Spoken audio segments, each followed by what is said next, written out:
The wrong way to use healing magic sounds generic as hell when you just look at the title or even sometimes the promotional images for a show like this.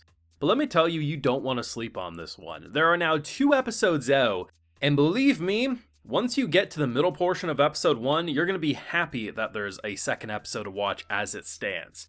And if you discover it when it's all over, it will be a very fun binge. To me, this almost feels like... I meant to say Shield Hero. I accidentally said Cautious Hero here. Forgive me. If Cautious Hero had a much better start for the main character, as rather than getting very horrible allegations thrown your way like Naofumi and being tossed to the curb, the entire kingdom collectively is trying to hook you up because you are about to be thrown into Rose's wild ride. Rose being the healing guru, the one who leads the rescue squads and has a training regime that is going to absolutely body you, and they do everything in your power to make sure that you don't get thrown into this horrible situation, which to me is just an awesome situation, as Muscle Mommy is pretty much saying, listen, we're gonna go be awesome together even though this is kind of insane. It is very similar to the start of Shield Hero, but with a emphasis put on a comedy twist, and because it's so out of pocket with its reactions, you actually get something that's surprisingly fun. These 3 characters, so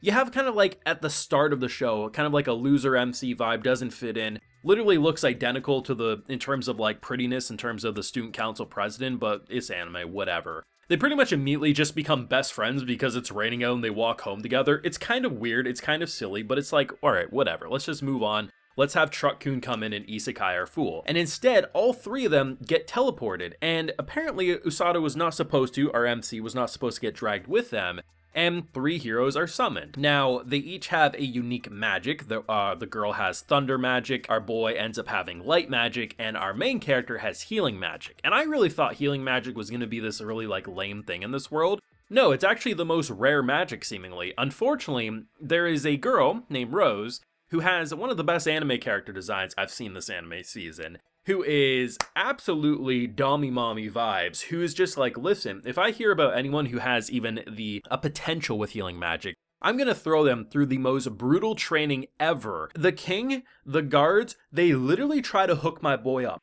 to the point that if Naofumi even had a percentage of this, his life might have turned out a lot different in the intro stages of Shield Hero. But because our boy can't read a room, he basically says, what does that green magic do? And we get to see some of the craziest comedy, some very fun character interactions, and a show that legitimately interests me with its isekai power system, because the idea of someone within like 12 days having the most ripped body because he can just continuously heal his body in his rest periods, the idea that he can in theory have unlimited stamina as he continuously heals himself. Apparently you can revive people. We are about to experience something that is actually legitimately hilarious but has an interesting world. You don't want to sleep on this show. It is so good, and I was not expecting to gush about it as hard as I am. Now, I have a full live reaction to both of episodes 1 and 2 of The Wrong Way to Use Healing Magic over on my Patreon, so if you would like to see that, it's over there if you're interested. I definitely plan on doing this one weekly on YouTube unless it just absolutely crashes and burns viewership-wise, because this shit is fun. It is insanely fun, and I don't really think the first half of episode 1 is anything to write home about, but I also don't think it was bad either. It was there, you knew you were getting to your isekai moment, but honestly, I was thinking he was going to get hit by a car, and instead, all 3 of them end up getting teleported, and that's probably very obvious if you read like the synopsis or look at promotional stuff, but I really didn't read in too much about it. I just heard some good things about it. I was like, okay, I'll give it a shot. And I was pleasantly surprised with what they did. It wasn't really that great of an intro, but it wasn't boring either, which is more than I can say about a lot of isekais that just kind of feel like, okay, can we just kill this character already? Like, let's just jump into the new world. This, I was like, okay, it's kind of weird how quickly they all bond and talking about fate, because it's literally just a rainy day and he forgot his umbrella, but it is what it is. But as soon as I get into that summoning pit, I was like, okay, we're gonna have the shitty king. I know this. I'm starting to get my Shield Hero vibes. I bet both of them are gonna be treated amazingly and he's gonna get tossed to the side. Not saying like they were going to hate him, but I just figured. And no, like the king literally kneels down, apologizes like, listen, we need you. This is unfair, but we will do everything we can. And I'm like, okay.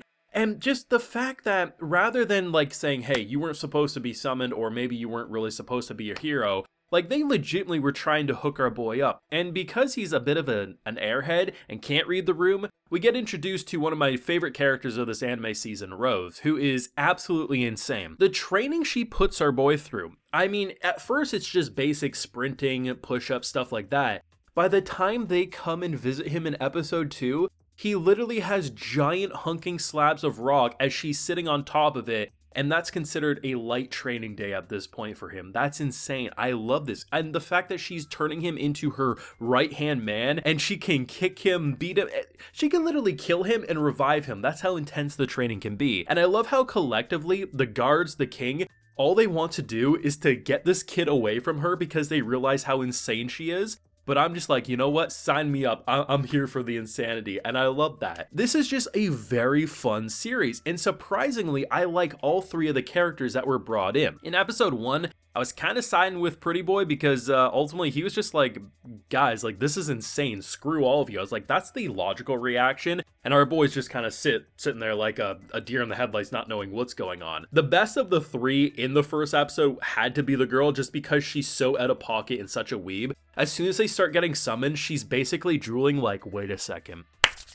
I've seen enough anime for this, and it's hilarious. But by the end of episode 2, I feel like all 3 of them have an interesting personality. You have the more straight and narrow persona in terms of being more of the traditional hero, but he doesn't feel like edgy or feels like, oh, I have to be the hero. No, like, by the end of episode 2, he pretty much looks at Usada and being like, you know what, I can't slow down either. If he's giving his all, I can't fall behind. I have a job to do too. Let's get back to it. She's just out of pocket. Like, she was drooling over the idea of going into like an anime world, and now she's drooling over them abs. It is going to be hilarious to see where she goes, but she's pure unfiltered comedy, where I think our MC's kind of like that middle ground. There's some seriousness about him, but he's more about the pure reactions and just, oh my lord, but his personality of never giving up. He got himself roped in 100% just because he wanted to prove this woman a point. I'm not going to call her Miss Rose. She's Rose now to me. I won't give up. And because of that, she's now basically considering him her right-hand man. Fantastic. It's pure comedy. It's not to the point that it's a parody or anything, but it's just the silliness, the vibe. Honestly, the healing magic stuff seems really interesting. The idea that he was basically sprinting and not having to worry about being drained, and once she realized that that was no longer a struggle for him, she puts on the weights.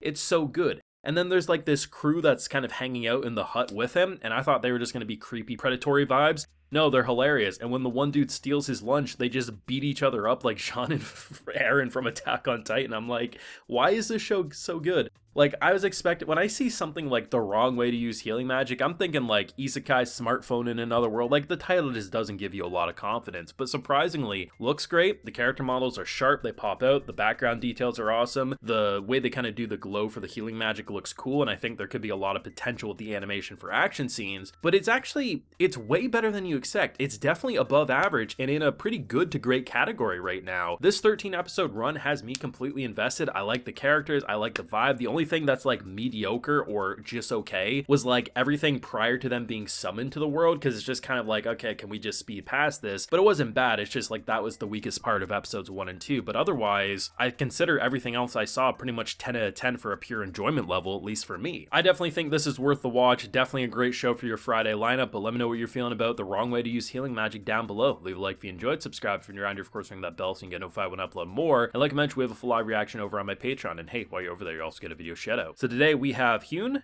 E, Roscoe, Zixter, Bennett Reiser, and Refak972. So I appreciate the support, everyone. Please take care. Have a good one.